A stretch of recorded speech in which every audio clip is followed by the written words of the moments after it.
So the first thing I'm going to do is just pick on a document that hasn't been formatted at all. It looks pretty crummy from this point. My styles pane is going to appear on the right-hand side of my screen when I click on this minute arrow over here on the right-hand side.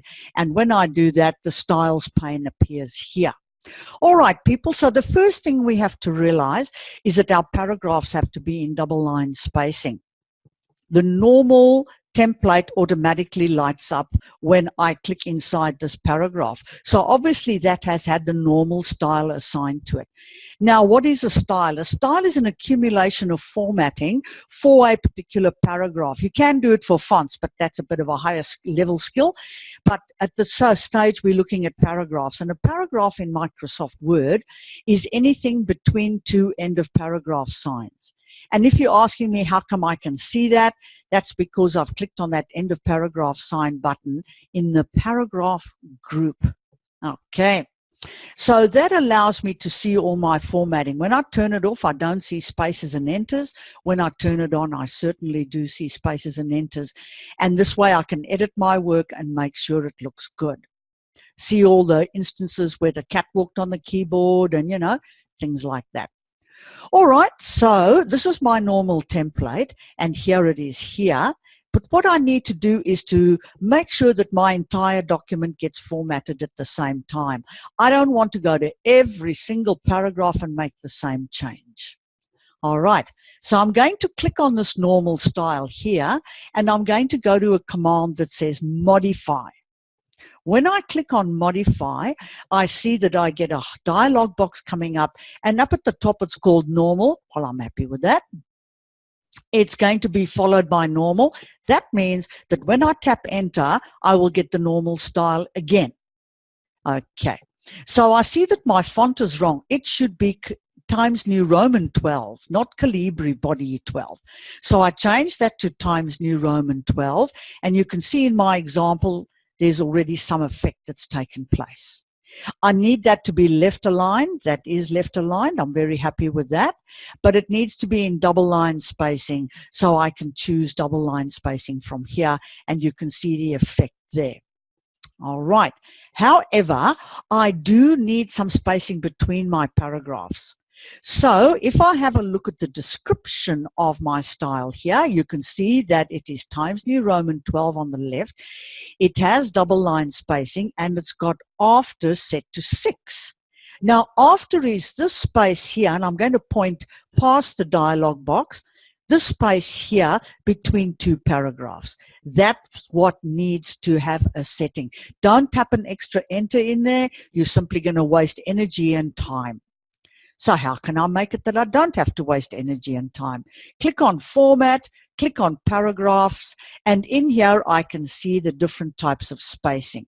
Here is before and after. That's between two paragraphs. Line spacing is inside the paragraph, the distance between the actual lines inside the paragraph. So I'm going to make that 12. Why? Because every line is 12 points high, so I'm going to have double line spacing plus the 12 points. Okay, and I'm going to click on OK, and I'm going to see that that spacing there is improved considerably. Watch your document. You're going to see it happen here as well. Bingo!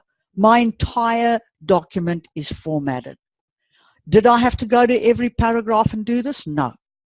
Okay, so every paragraph that had the normal style has now changed. Now let me explain something to you. This is double line spacing. Every line is, and it's a very long story, so I'll keep it short and I'll say 12 points high. Every line is 12 points high. So if you have double line spacing, you then have a blank underneath that line of 12 points as well. So this is 12 points high here, and this gap underneath is also 12 points high.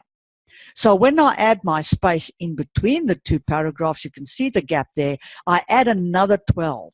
So that's 12 plus 12. Have a look at the height of this gray area here, and have a look at the height of that gray area there. You can see the difference quite clearly.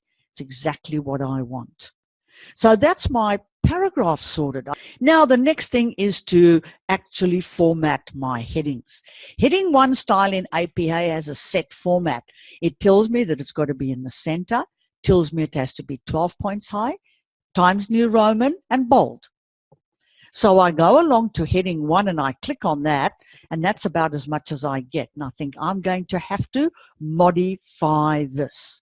So I click on the down arrow, click on modify, and I see that I've got Cambria heading 18. Not going to happen. Times New Roman 12. Bold. And double line spacing's already been set in for me. It says left. No, I want it in the center. So I make all the necessary changes over here, and I click on OK, and there's heading 1. All right. This has also got to be heading 1. So I click on heading 1. I go further down. Discussion needs to be heading 1.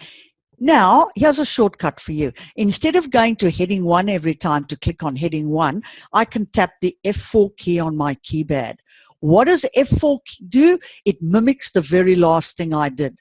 So F4 is what I call my monkey see, monkey do tool. I love it. Introduction to the client, F4. It's got to be heading 1. Okay, if you wait a bit, it forgets that it's got to do it. So you've got to do it pretty much immediately. Factors affecting health decisions and behavior is heading 1.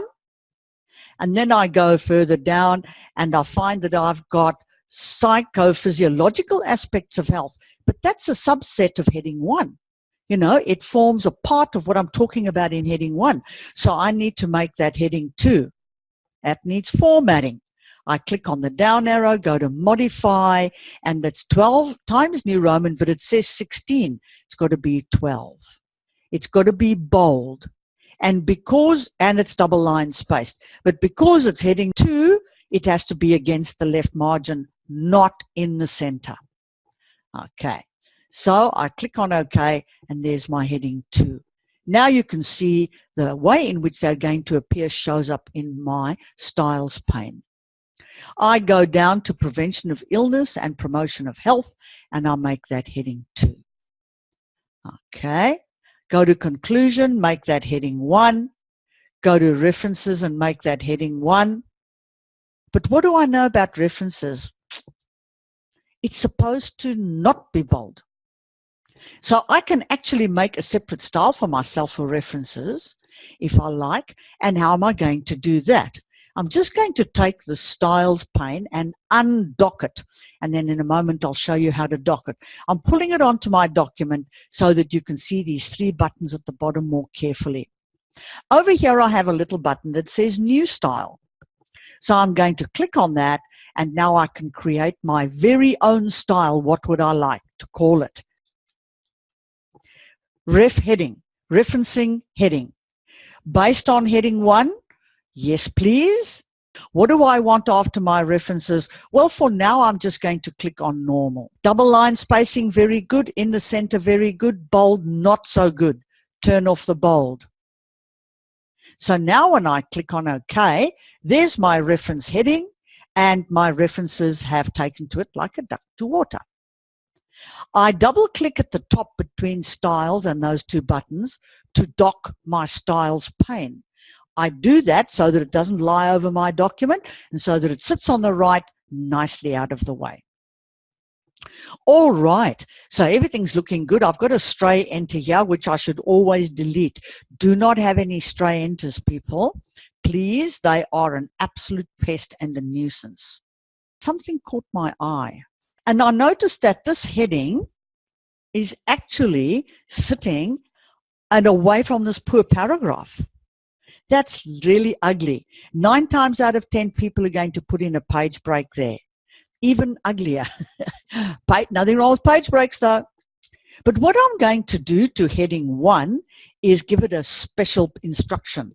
I'm going to go to the paragraphs group. I go along here to line and page breaks. So obviously the heading has broken away from the actual document, and I don't want it to do that. I want to anchor it to that paragraph, and so I want to say keep with next. I want that heading to cling on to the actual paragraph. So I say keep with next. Do not do this to all your paragraphs, or you'll have them all trying to fit on one page. All right. But I do want my heading to cling to the next paragraph. So now they are hooked like pigs in laundry, and that's happened to all my heading 2s. How about heading 1? Can I do that at heading 1? Absolutely.